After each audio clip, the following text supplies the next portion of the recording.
Hello TBE Network, and welcome to the TBE podcast, where we share thought-provoking stories, strategies, and ideas, as well as engage with insightful leaders from a wide range of fields and businesses across Africa. If the topics of entrepreneurship, business, startups, property, marketing, or finance interest you, then you have tuned into the right place. Welcome back, guys, to episode 6 of our TBE podcast. Today we have long-time tenants of TBE, Cugy Consulting, and owner and founder of Cugy, Sindi M. Sindi, welcome to the TBE podcast. Thank you so much, and thank you for having me. Of course. And let's get straight into it. Sindi, why don't you tell us a bit more? I know that you're in the ICT industry, and you started Cugy in 2009, is that correct? That's correct, yes. So I'd love you just to tell us a bit more about Cugy. Are you sure? Pretty sure. That's why we're here. Okay, so I can talk all day, but just to give you a bit of a overview, we've been in business from 2009. We operate in the ICT industry, and we based on our relationship with the TBE, we have offices in Mauritius. Oh, amazing. Oh, isn't it?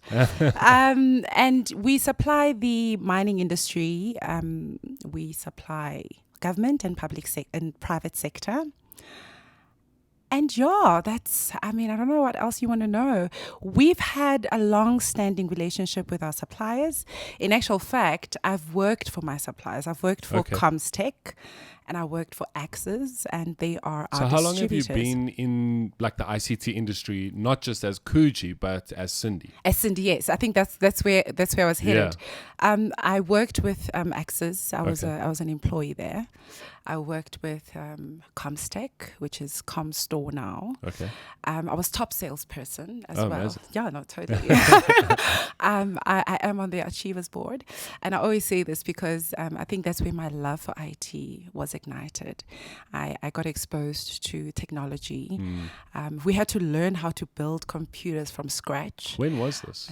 What year? In actual fact, I registered my business in 2009, and that was the year that I left Comstech. Okay. So I registered my business while working for Comstech, and I remember I used to leave during lunchtime for business meetings, even as an employee. So before I fully ventured into business, I started my entrepreneurial endeavors within my employment capacity.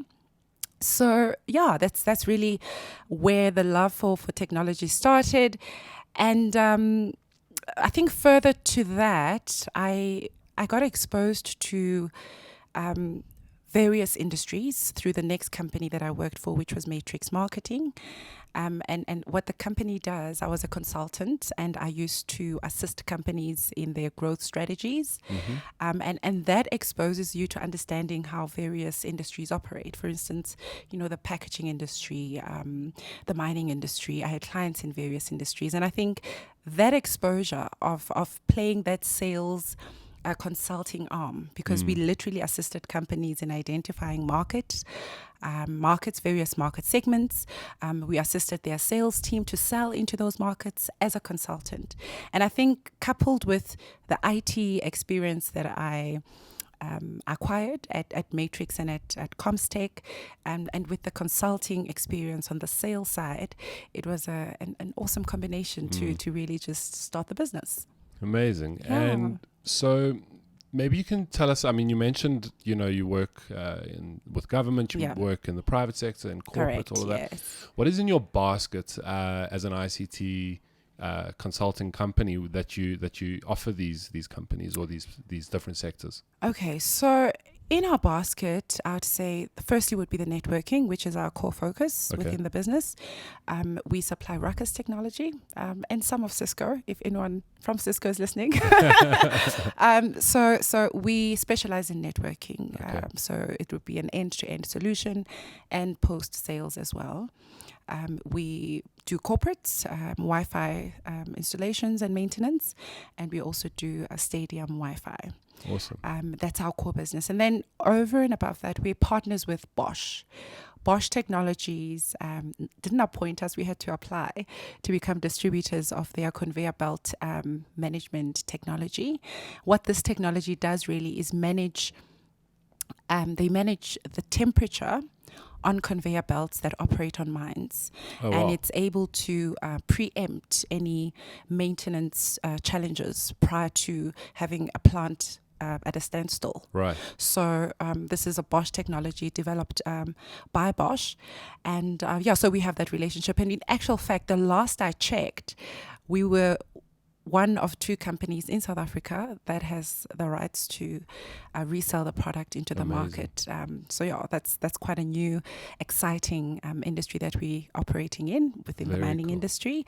And and we've got procurement management technology that we partnered with. It's actually a Cape Town-based company, but also does quite a lot of work in the UAE.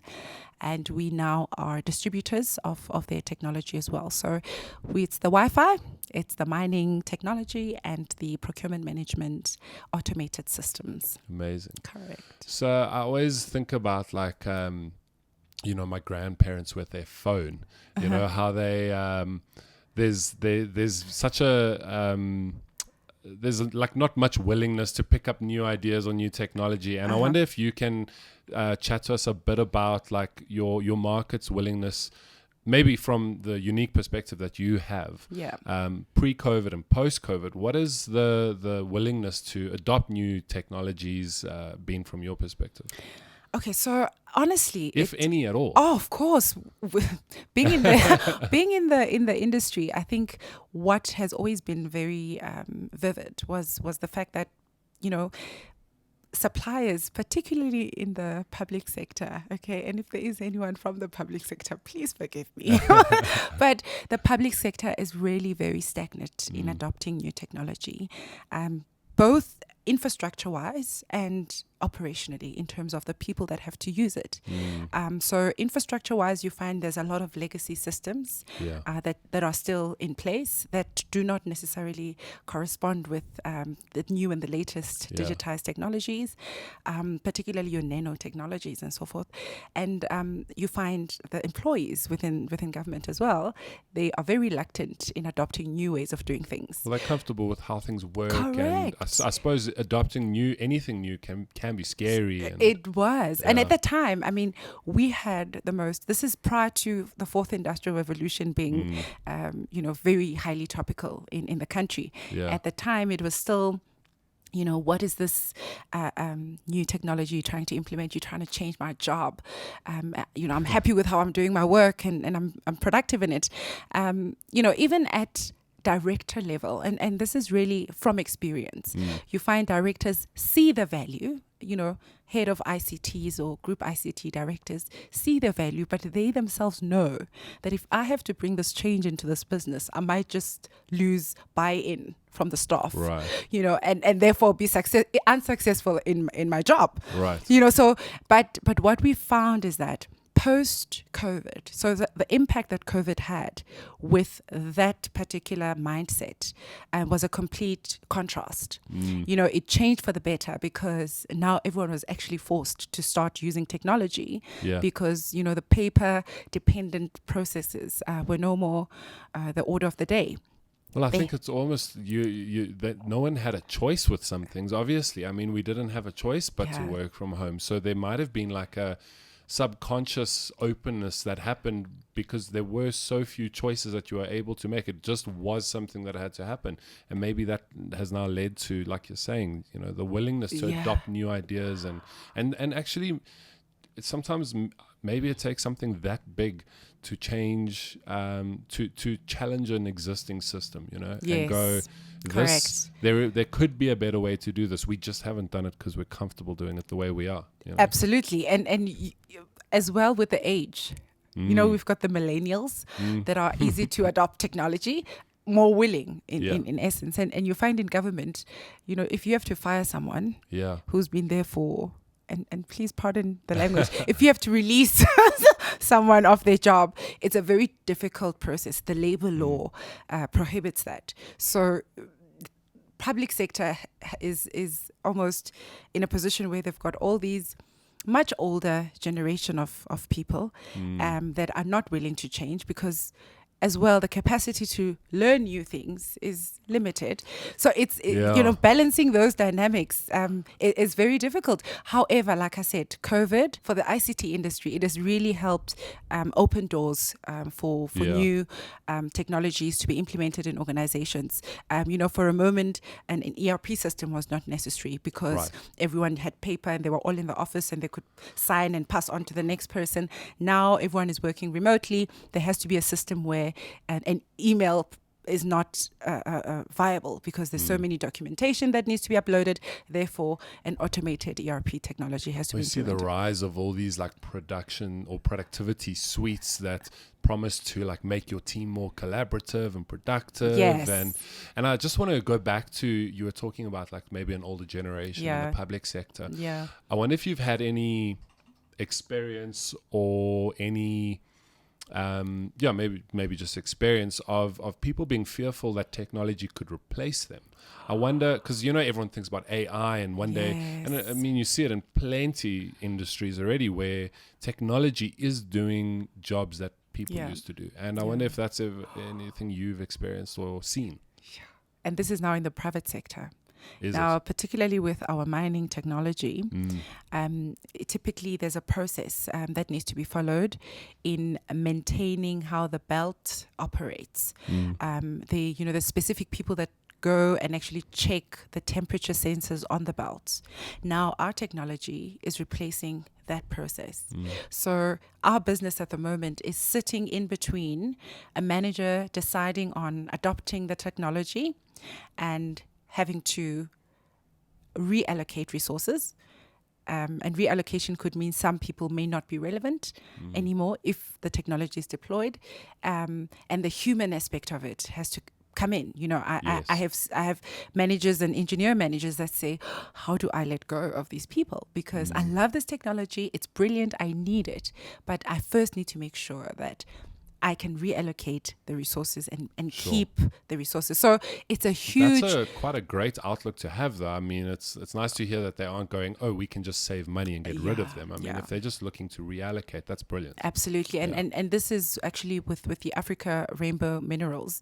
I found even with the various mines that I had engaged with and where my team engaged with, we have this similar type of compassion and caring for their people. So I certainly think we are in a good position as a country. We have business people that are not complete capitalists, that also concur with the whole idea of increasing employment and keeping people employed whilst considering technology. So luckily, the deals are not off the table based on the resources. There has to just be a better, more appealing business case that does not only leverage on resources. So but certainly to answer your question, there is a huge dynamic on replacement of resources. In actual fact, there's a direct relationship between new technology and replacing human capital. Can you tell us what the Mervyn King 4 report is, and then how important that report is for small businesses? So very good question. And I hear this a lot, by the way. Very good question, but it is, in essence, this a very good question. The Mervyn King report, and maybe I should take it a step back. I did my Master's of Business Administration with Readiness Business School, and luckily I got to meet Mr. King himself because he sat on the board at Readiness Business School. He was the board member. And I've sat through a lot of his direct engagements and presentations over and above the books that he releases on governance. So the Mervyn King report really talks about governance and how managers and board members need to manage the organization, the decisions that they need to take, the plans, the strategies that they need to take, and how to the process that they need to follow in managing.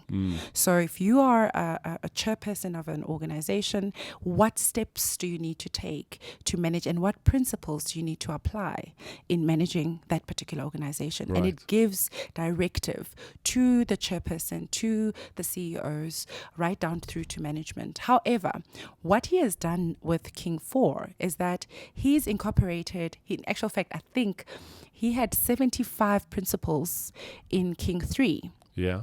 And he's cut it down to 11. Sure. And please quote me if I'm wrong, but literally less than 20 principles. So really distilled it down to the core principles. The core principles. And what he's done there is he's enabled a small business to start implementing governance, because governance in the past has always been about big businesses, listed companies.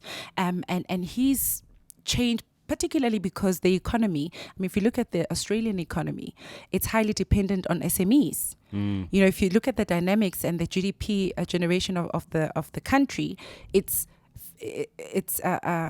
dependent on small businesses that operate successfully. Right. So small businesses are no longer by the way. Small businesses are now a critical part of a successful economy. Absolutely, and on that basis, he's now changed his a perspective on why is it not so important for small businesses? Why do these principles only apply to listed companies? Right. And he's now brought it down to make sense for that small business as well, to adopt in their small business, because governance, by all means, is relevant for both small and medium enterprises. He also adds and talks about the non-profit organizations, to say the King Force now speaks to non-profit organizations as well. So I think it is critically important for small businesses to actually start implementing these principles. Don't leave it for when you get listed. Implement these principles, grow with these principles. In your growth, where you're doing, when you're employ based on these principles. Identify talent that can feed into the principles of governance that are mentioned in the King 4. Awesome, Sindi. Thank you so much for that. I think people will actually find that really helpful. Yeah. And I want to just go into you as a woman. Mm-hmm. I imagine the ICT industry is probably quite masculine. And tell me about it. Maybe you can just talk to that a bit and tell us some challenges you faced, anything that you think people should know about the industry and being a woman in the ICT industry. Correct. I'll tell you this. I think being a woman in the ICT industry has the pros and the cons towards it, because you have business owners that are pro-women that would give you the same respect as they would a male-led organization. Now, and then you've got other, there's different cultures. I'll take it a step back. There's different cultures, right?